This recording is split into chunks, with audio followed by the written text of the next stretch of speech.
E para fazer o chamamento e também a apresentação do painel temático número 3, regularização urbana, ouviremos o senhor Gabriel Natário.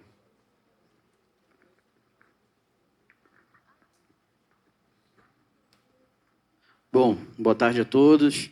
É um enorme prazer estar conversando hoje com tantas pessoas que fazem parte, né, em todo o Brasil, dessa política fundiária, né, da implementação dessa política fundiária. E, para ser bem breve, queria agradecer primeiramente ao consórcio da Amazônia Legal e ao MDA por ter trazido essa pauta tão relevante. Nas últimas 3 edições do consórcio da Amazônia Legal, nós temos discutido muito sobre regularização urbana e conversado também com os nossos parceiros, né, de outros estados, sobre, trocando figurinhas mesmo, sobre a implementação, as dificuldades, os desafios de uma política que, querendo ou não, tem sido recente e agora, né, nós tivemos as ferramentas necessárias para fazer uma implementação de fato dessa política.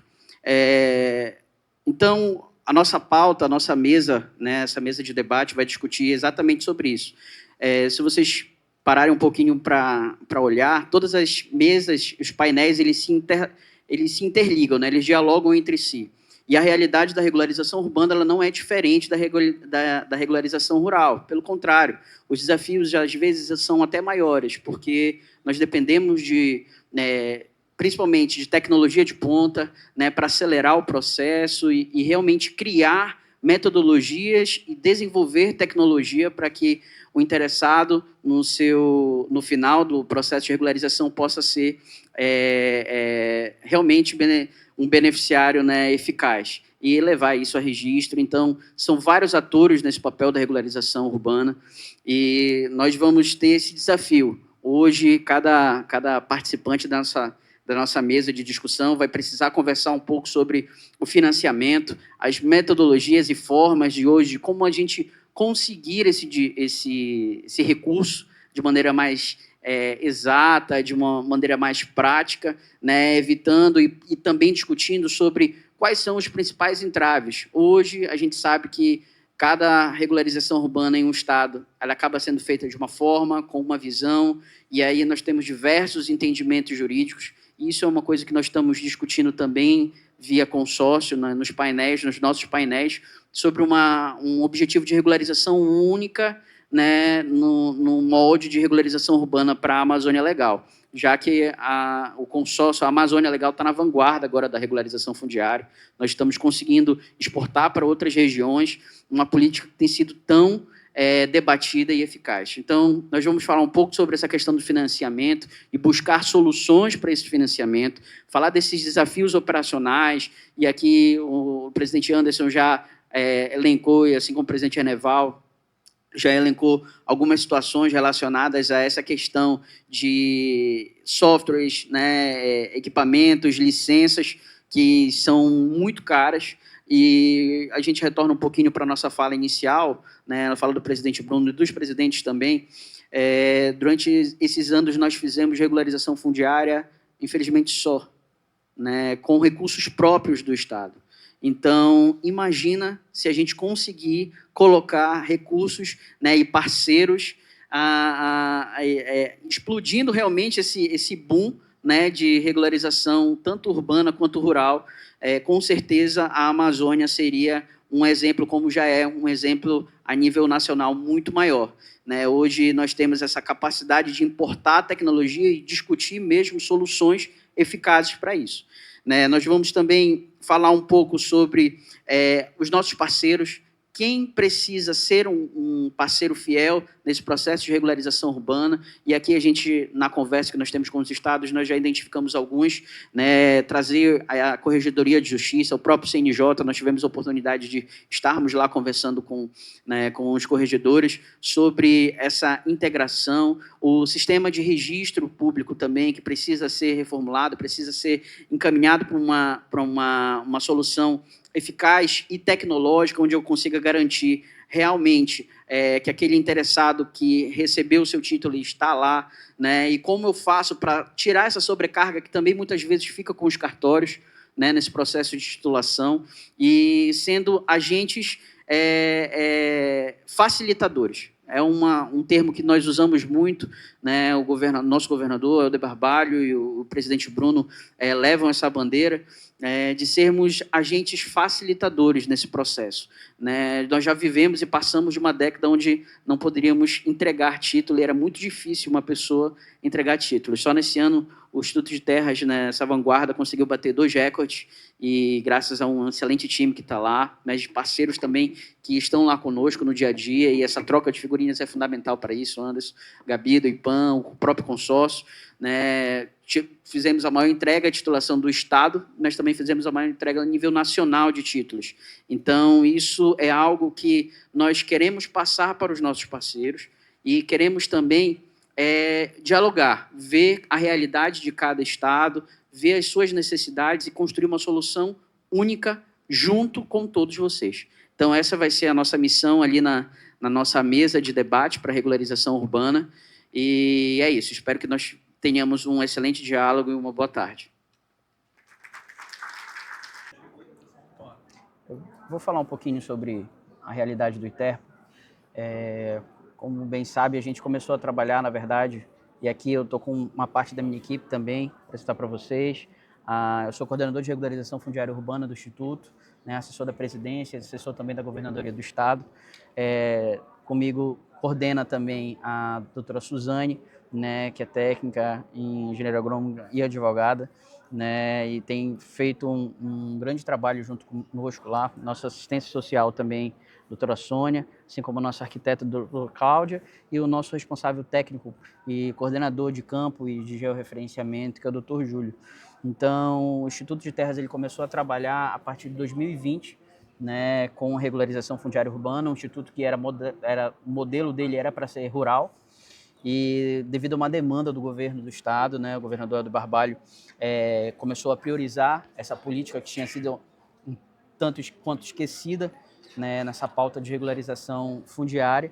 E o que nós tivemos de desafios, né, e conseguimos superar nesse andar, né, até atual, nesses 5 anos, quase 6 anos de gestão.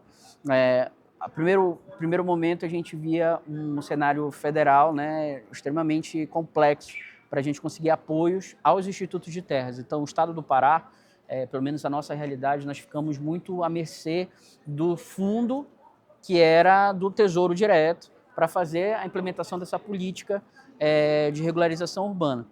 E isso foi um grande desafio porque nós também não tínhamos no cenário nacional um parâmetro para efetivar de fato essa regularização urbana. Enfrentamos uma pandemia, uma diversificação de cenários, mas conseguimos estabelecer já por 2020, final de 2020, um padrão dentro do nosso sistema, que é o sistema SICARF, né? Uma construção compilando e pegando os principais entendimentos da regularização fundiária com base na lei federal e do nosso decreto, e as experiências com outros estados, né, Sul e Sudeste. Mas o que nós esbarramos por muitas das vezes foi na questão da burocracia e na falta de tecnologia suficiente para que o processo pudesse ser célere. Então, o que é que nós víamos no cenário?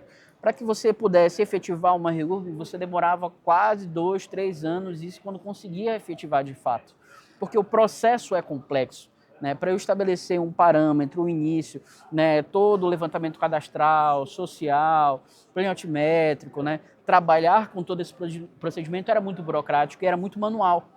Então, o que nós trouxemos para dentro do SICARF? Então, vamos tentar criar aqui um modelo e uma forma de regularização que ela seja pautada no avanço e na rapidez que a gente tem já da experiência do módulo SICARF rural, que já vinha sendo trabalhado e a gente estava conseguindo tirar de uma entrega de 40 anos para 29 dias, e assim descendo a escala cada vez mais. Então, o que é que nós fizemos?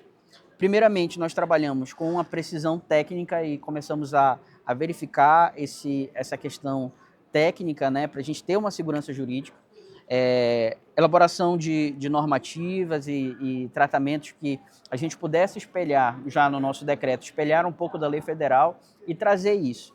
O segundo ponto foi a parceria com os municípios. Como muitos dos municípios não tinham essa qualidade técnica e tinham essa deficiência de pessoal, de equipamento, nós fazíamos uma parceria, né? E dentro dessa parceria nós fornecíamos, o Estado fornece a parte tecnológica, a parte de levantamento social, cadastral, a parte de levantamento topográfico, e nesse processo nós conseguimos regularizar mais áreas. Só que, mesmo assim, nós conseguimos avançar muito, né? Mas é difícil quando você corre sozinho, somente com o Estado, tendo uma política, um Estado tão grande, tamanhos continentais como é o Estado do Pará, e mesmo assim você ainda tem que dispor um recurso que é muitas das vezes exacerbado. E eu acho que essa foi a qual é o nosso principal desafio hoje, trabalhar e buscar investimentos para a regularização urbana. E aí nós temos uma mudança do cenário nacional e conseguimos equiparar a questão do acesso ao Ministério das Cidades para fazer essa aquisição e busca de recursos. A Amazônia Legal como um todo, ela foi muito pouco recepcionada, alguns estados conseguiram fazer por alguns municípios a recepção desse crédito que foi disponibilizado, né, no Fundo Nacional, né, já no governo agora do ministro Jader Filho, mas ainda tem sido muito pouco. E nós temos pautado essa dinâmica e essa política junto ao Ministério das Cidades para que a abertura e a conscientização e a padronização desses processos possa ser levado de estado a estado. Por quê? Quando foi feita a primeira abertura do crédito, né, tanto do Minha Casa Minha Vida quanto do RegMel para regularização fundiária e melhorias, a gente teve uma defasagem muito grande da Amazônia Legal porque muitos não souberam pedir, no primeiro momento, a liberação desse recurso. E foram muitos inaptos, né? Então, o que nós estamos fazendo? Trazendo essa discussão para a Câmara, para o consórcio, né, para que a partir de agora, antes dos lançamentos, possa haver essa capacitação desses projetos para aquisição, né, de recurso via Ministério das Cidades. Então, esse é o nosso primeiro momento.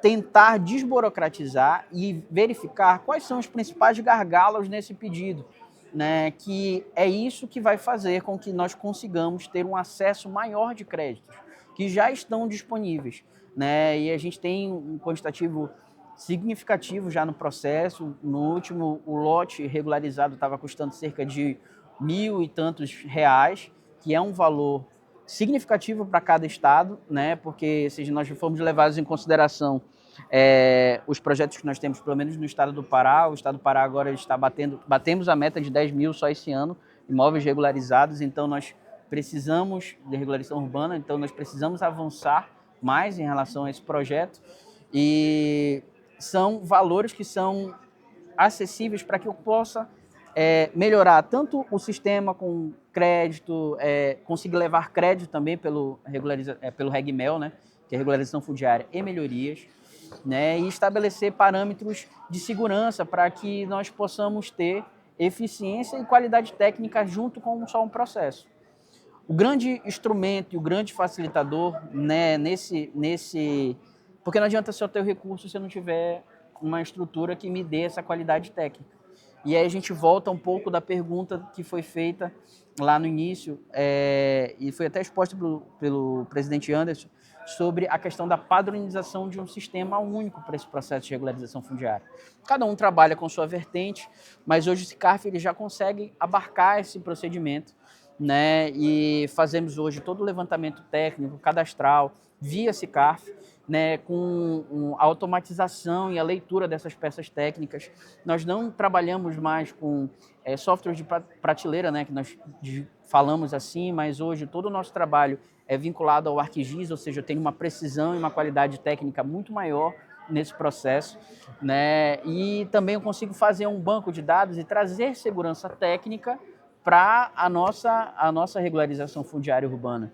E esse é o diferencial.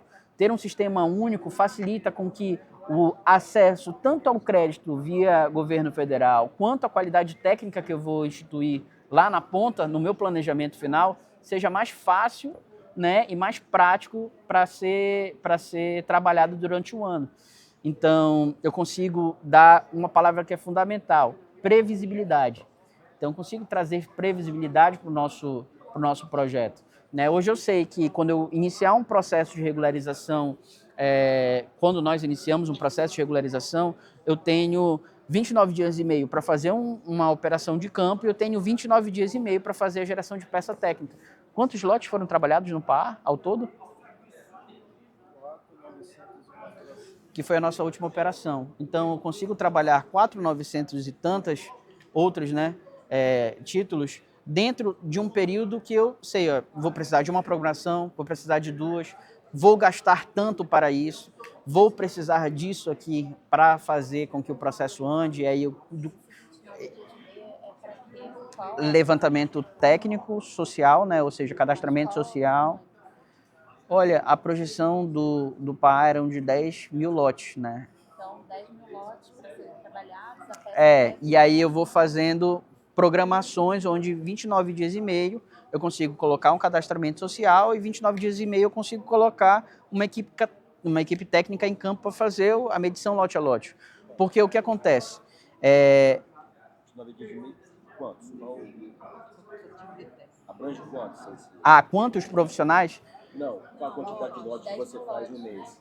Pois é, a gente varia esse montante porque isso é muito relacionado a tanto a mobilização técnica que eu tenho em campo, mobilização, chamamento, quanto o quantitativo e a realidade da área. Por exemplo, eu posso trabalhar, que foi o que a gente trabalhou agora, com 29 dias e meio, eu posso fazer 2.450 títulos, mas eu posso trabalhar 4.000 títulos. O que vai me dizer... Consegue fazer um cadastro técnico e social? Social. Com 60 dias? Consigo. Oi? Depende também. Depende muito, mas o que facilita é o software. O que me facilita o processo hoje de precisão, de qualidade técnica para elaboração é o equipamento técnico. Por quê? Porque o meu técnico ele vai para campo com um tablet ou um celular na mão, fazendo o levantamento dele automático. Eu não trabalho mais com papel, eu tiro foto das documentações, eu registro aquele imóvel, aquela testada, te move aquela testada, a gente faz todo o processamento das informações já linkadas dentro de um único sistema e ele faz automaticamente para mim e aí eu consigo fazer um processo de regularização em 3 dias. Né? Você não tem retrabalho de fazer compilação de dados coletados para enviar no sistema? Não, é automático, é automático. Ainda que eu tenha acesso à internet ou não.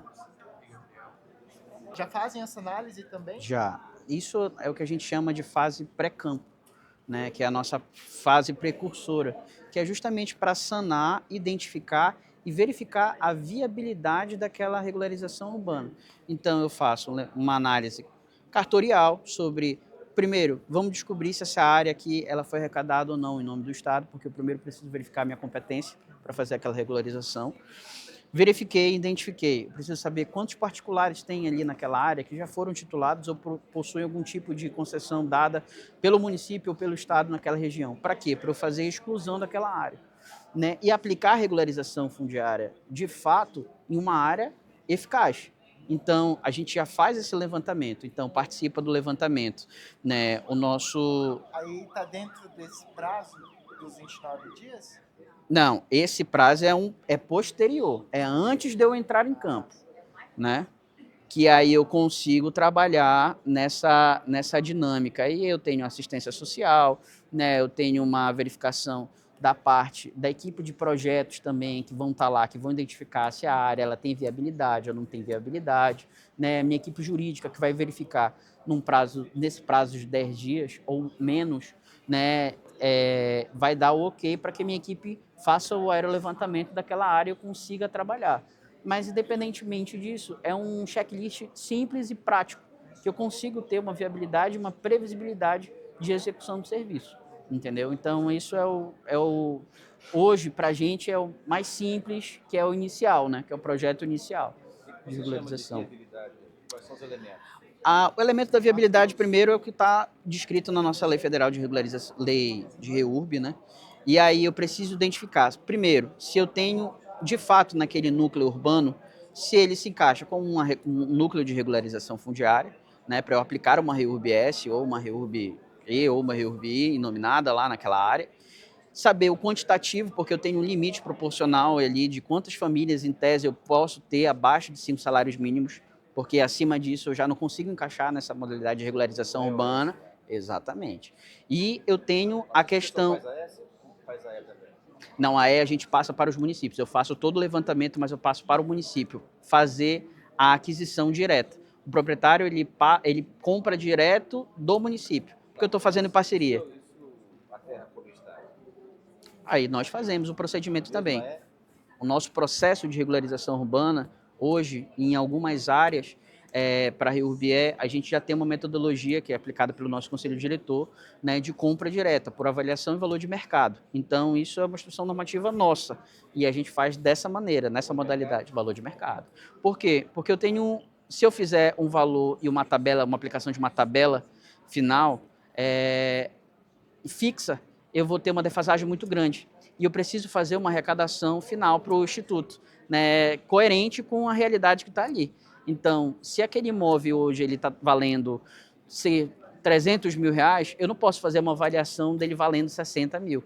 Né? E aí eu tenho as flexibilidades que a lei de terras ela possui para a forma de aquisição. E isso, para mim, tem um impacto muito grande. Por quê? Porque o Instituto ele é gerido por recurso próprio, recurso da fonte.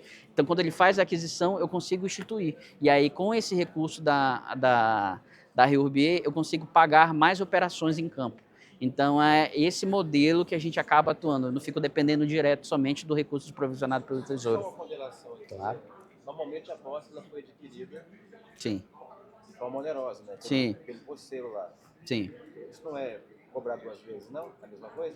Não, porque ele nunca... O processo já Ele está está... pagando duas vezes. Na verdade, o processo ele já tá sendo viciado, digamos assim, legalmente, desde o início da aquisição. Então, quando ele faz um procedimento de compra do proprietário ou do poceiro, o Estado ele não tem como intervir. O que eu posso fazer é a sua regularização fundiária se ele encaixar. Esse é aí a política estadual, né? De certa forma. Não, Você eu cobra limito. integralmente.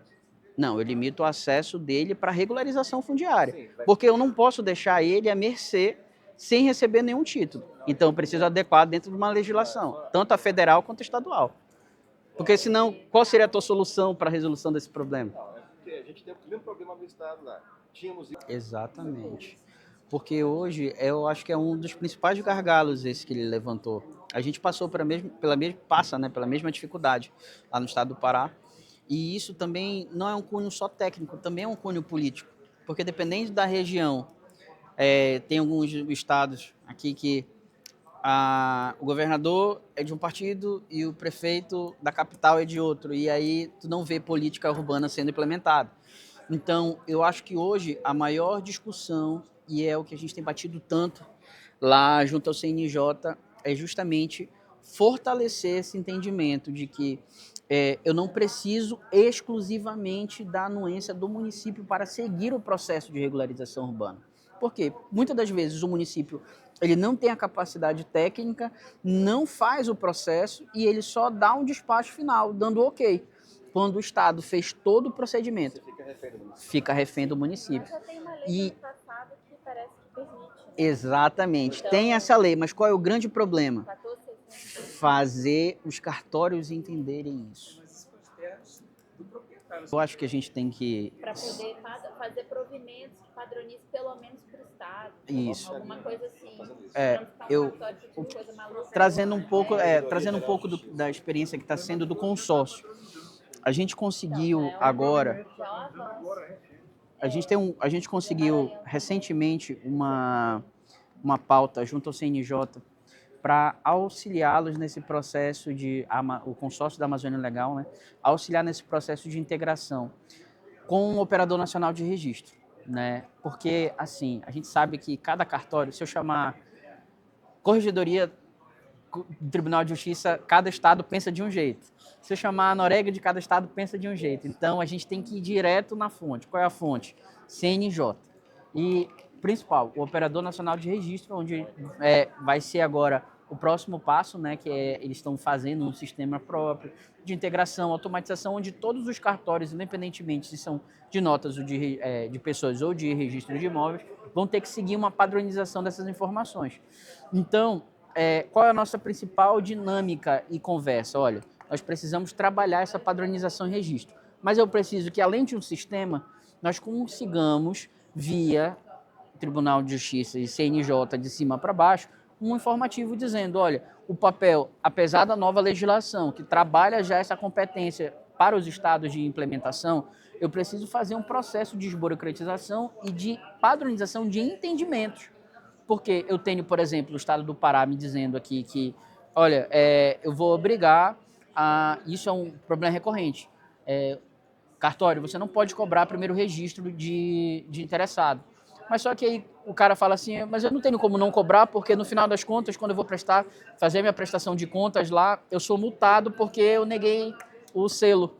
Então, assim, os entendimentos dos tribunais de justiça, do cartório e do próprio CNJ, que não consegue acompanhar tudo, que é impossível, né, faz com que a gente acabe tendo entraves que são práticos e básicos, né? Mas essa cobrança já é isenta aqui na... É isenta, mas ela não é padrão. Não, mas Tem no cartório. Sim, isenta. Só que, por exemplo, familiar, né? Em regra, os cartórios de matrícula estavam pedindo que fosse no título. exato, Expressamente. entendeu? Tinha que colocar no título, eu tive que colocar no nosso título. Nós também colocamos. E lá no Maranhão, por exemplo, eles não estavam conseguindo registrar e conseguir a isenção, né? Então, são coisas... Tá. Então, esse é o primeiro ponto. Tá. Responder Vamos lá. perguntas de infraestrutura. Antes de eu abrir para os outros estados, eu vou falar um pouco sobre essa visão e o que está sendo desenhado via política estadual, né? E aí, falando como coordenador aqui de regularização fundiária, falando pelo ITERPA também, a pauta do ressarcimento foi, inclusive, pauta da reunião anterior, algo que a gente entende o impacto e sabe a dificuldade que o cartório tem, porque fica com um peso muito grande na costa, porque vai ter que desembolsar daquele valor, e a gente sabe a realidade, para o PEB sabe como é que funciona, que não tem um eixo tão grande, apesar de ter um recurso que não vem da regularização fundiária, mas sim das empresas, enfim, que estão instaladas lá. Mas qual é a nossa situação e o que é que nós estamos pautando dentro dessa dinâmica? Tanto via consórcio estadual quanto via Estado mesmo, né? De fato, é a criação e a geração de um fundo de ressarcimento. Por quê? Eu preciso cumprir isso até para eu conseguir dar estrutura mínima e eficaz, né, tanto na parte de emolumentos, quanto na parte de estruturação tecnológica para fazer uma integração, né, onde o cartório ele não precise dispensar ou fazer contratação adicional para abertura de matrícula, né, fazer isso seja de maneira integrada, e a gente já conversou anteriormente aqui sobre a questão da UNR. Então, hoje, qual é a nossa principal política? A criação de um fundo para custear e tentar dar esse aparato, tanto para os cartórios, quanto para o processo de regularização, né, na íntegra e cadastramento social, levantamento topográfico, enfim, demais outras soluções. Então, eu acho que hoje o alinhamento que os estados precisam propor é justamente nesse sentido, né, dessa geração desse fundo. Onde mais eu consigo ter segurança para que isso possa ser feito? Com a política, o modo que a política fundiária nacional está estipulando agora. Eu tenho um fundo criado para destinação de regularização urbana, onde eu tenho autonomia e possibilidade de aplicação e viabilidade para poder cobrir custos, por exemplo, que o cartório tem na abertura dessas matrículas sociais. Porque hoje eu tenho o RegMel, que vai ser aberto em fevereiro, onde eu tenho questões e recursos disponíveis para regularização fundiária e melhoria habitacional. Mas vocês pensam nesse fundos estaduais ou um fundo federal? Porque assim, na 13465... Estipula o federal. Estipula um fundo federal que ninguém sabe que ele existe, mas ninguém tem acesso. Ninguém sabe se ele tem dinheiro. Eu acho que segue essa mesma metodologia. Eu acho que se a gente está trabalhando uma padronização, acho que cada estado precisa criar seu fundo. Porque é muito mais fácil eu discutir a criação de um fundo dentro de uma Assembleia Legislativa Estadual do que de um Congresso Nacional, né? Então, o recurso e a fonte nós já temos, né? E já está disponível para acesso. O que nós precisamos fazer é justamente essa estruturação e organização do processo de regularização fundiária entre si, puxando todos os órgãos. É por isso que eu reforço a nosso diálogo junto ao CNJ, junto ao Operador Nacional de Registro, junto às ONOREGs. Por quê? Porque a gente para de colocar a pressão, nós recebemos uma pressão também para fazer regularização fundiária, mas eu paro de pegar tudo isso e colocar assim, cartório, olha, tá contigo agora, eu tenho uma isenção, preciso que seja feito, mas eu também não posso pedir e deixar de brigar pela isenção no registro, no primeiro registro, que é uma situação que acaba acontecendo em vários cartórios. A gente entende, mas eu também não posso ficar à mercê, né, disso. Então, para equilibrar a balança, eu acho que a gente volta para essa situação. Padronização, a criação de um fundo, e aí esse fundo ser um fundo estadual, e isso ser replicado para todos os estados. Hoje o estado do Pará já tem uma minuta, já foi encaminhado para PGE e já foi encaminhado para estudo na Alepo, assim como tem também o estado do Maranhão, o estado do Acre, se eu não me engano, também tem uma situação relacionada ao fundo. A Bahia tem a mesma situação, ou seja, parceiros que são do consórcio da Amazônia Legal e também que não são do consórcio da Amazônia Legal já estão adotando essa metodologia dentro de um eixo. Eu acho que a gente precisa colocar isso na mesa, no papel, e começar a trabalhar em cima disso. Porque o tempo é muito curto, o dinheiro está disponível e essa janela é ainda mais curta para a aquisição desses recursos. REURBS ou o ressarcimento é para toda a região? Olha, nesse primeiro tempo é REURBS, é o meu entendimento, porque REURBS, porque REURBS, o interessado, ele faz o pagamento completo. Os estaduais, eles vão se conectar com o recurso. Ele se conecta com o fundo federal ou não? A ideia é, claro, cada estado criar seu fundo de ressarcimento. Se conecta, porque eu vou, na construção da minha solicitação para o Ministério das Cidades, eu vou colocar, olha, eu tenho um projeto de regularização, nesse projeto de regularização eu tenho 700 áreas para serem trabalhadas, imóveis para serem trabalhados, isso me dá uma média tanto de lotes, aí eu coloco lá emolumentos cartoriais para compensação, eu tenho para melhoria, tenho que ter tantos aqui para conseguir fazer uma mínima condição habitacional para aquela família, e aí o Estado fica com essa composição de crédito. Ou seja, o que ele vai fazer? Esse recurso vai chegar. Alguns lugares chegaram cerca de 1 milhão. Como é que ele vai usar esse 1 milhão? Tudo vai indicar no que ele pediu. Então, é isso que eu reforço. O instrumento está na nossa mão, que é a caneta. A gente só tem que saber pedir. A gente não está sabendo pedir do governo federal. E por isso que a adesão foi tão pequena. Se eu não me engano, só na Amazônia Legal foram, acho que, 10 municípios que receberam o quantitativo. É uma coisa ínfima, é um valor muito baixo. E agora vai ser priorizado a Amazônia Legal de novo. E é por isso que a gente está reunido hoje. Aqui, essa pauta de regularização urbana é justamente para isso. Para a gente começar a pensar de uma maneira macro e saber pedir lá no futuro. Né? Eu não estou nem querendo fazer o papel do Ministério da Cidade, que eu não faço nem parte. Eu acho que a nossa modalidade aqui, regularização urbana, é um produto que é muito bonito, é muito bom, né? Que é uma missão, é um prestígio poder trabalhar com REURB, mas que politicamente também é um produto muito forte. Porque você trabalha com um quantitativo e uma massa populacional muito grande. E quando a gente senta para identificar e começar a trabalhar, hoje a gente já sofreu demais, né? A gente tem 2 empecilhos, que o cartório, é difícil passar isso para o cartório também. O primeiro empecilho é o empecilho técnico, né? Que aí o técnico eu consigo dirimir, porque a gente faz todo o planejamento prévio, identifica, estuda, solicita a matrícula de todos os cartórios, faz a recomposição, tira as parcelas que já foram feitas para eu entregar redondinho e isso poder registrar dentro de um cartório. E o outro problema é um problema político, que é quando algum chefe de Estado ou alguém chega e fala assim, Gabriel, é o seguinte, eu tenho uma área para regularizar e a área é aquela ali, tá? Não, meu chefe, não dá, é aquela ali. Então, olha, tá bom, eu vou dizer não. Não, vou dizer não. Mas, o que é que a gente pode fazer? E eu acho que isso falta um pouco.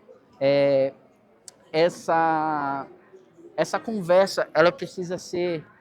E aí, por isso que a gente entra no procedimento de padronização e operação de todos os atores, um esforço contínuo de todos, tanto do cartório, quanto da Noreg, quanto do CRI, quanto do CNJ, do tribunal, da própria corregedoria, para entender, olha, eu vou iniciar um ato aqui, e aí eu acho que isso é uma realidade de todos os estados que entraram com um processo de regularização, e o cartório, meu irmão, a nota devolutiva é essa, te vira aí para te resolver. Falei assim, olha, eu preciso ter uma flexibilidade, eu preciso ter alguma forma de solução. Como é que a gente consegue resolver esse problema aqui?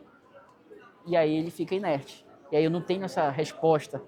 Então, eu acho que isso, exatamente o que tu falaste, cabe exatamente nessa pauta que a gente já construiu. Exato. Você tem uma padronização fazendo esse estudo, esse recrutamento cartorial você pode ter um fluxo que você adapta aqui ou ali, mas pelo menos você tem um passo a passo. Exato, e eu acho que não é nem só a padronização, mas é a garantir a transparência da aquisição desse processo, porque, vamos lá, vou fazer uma REURB. A REURB, ela inicia no cartório quando eu faço a notificação, mas tem um interesse antes. Então, o Instituto, a Prefeitura, tem que tem que ter o cartório como amigo. Tem que colocar aqui do lado e falar assim, vamos lá, olha, eu tenho a dinâmica do meu município é essa, a dinâmica de Parauapebas é essa. Os 5 mil lá, que a Prefeitura não conseguiu trabalhar ainda, porque não tem um interesse político. Mas tentar convencer e trabalhar e mostrar essa transparência para um gestor que está na cadeira, porque no final das contas, quem vai fazer o procedimento é o gestor. Quem vai aprovar é o cartório, mas tem esse interesse do gestor. E essa capacitação, esse diálogo, essa proximidade, ela precisa existir, porque senão eu sempre vou estar com problema, sempre vou estar colocando o balde lá embaixo e não estou resolvendo o problema lá em cima, né? Então, acho que é essa a nossa dinâmica. Mais alguma pauta?